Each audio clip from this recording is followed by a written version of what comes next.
তারপরে একদিন খুব পেটের যন্ত্রণা হতে আইডিয়ালে ভর্তি হতে ডাক্তার বললো যে অপারেশন করতে হবে। তখন হচ্ছে হায়দ্রাবাদে গিয়ে অপারেশন করলো। তখন তারপরে ভালো হয়েছিলাম, কিন্তু কমাস পর আবার খুব পেটের যন্ত্রণা শুরু হলো।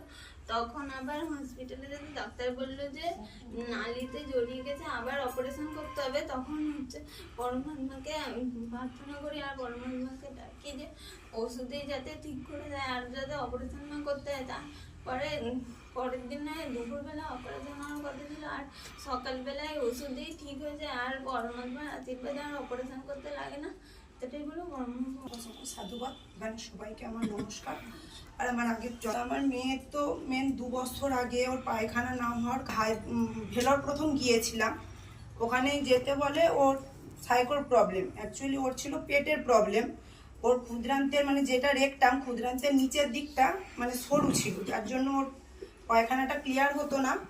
তো মানে পায়খানা দীর্ঘদিন জুমে জুমে পেটের মধ্যে ইনফেকশন হয়ে গেছে। আর ওখানে ওটা না ধরতে পেরে ওরা সাইকো ট্রিটমেন্ট করে মেডিসিন খাইয়েছিল, যার কারণে মানে ওর ওই পেটের রোগটা আরও মানে মারাত্মক হয়ে যায়। তো তখন তো আমরা বুঝতে পারি না, ওখানে একটু ভালো হতে আমরা চলে আসি। চলে আসার 6 মাস পর তো হঠাৎ একদিন মানে আবার 2-3 দিন পায়খানা না হয়ে পেটটা ফুলে অসহ্য পেটের যন্ত্রণা আরম্ভ হয় আর শ্বাসের প্রবলেম আরম্ভ হয়ে যায়।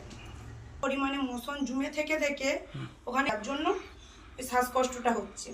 তো দেখো আমরা পরমাত্মা তো আগেই জুড়েছিলাম, পরমাত্মার সাথে সাথে তো ছিলাম। পরমাত্মা ওখানেও কত বড় চমৎকার করলো। সব জায়গার ডাক্তার কিন্তু মানে বলে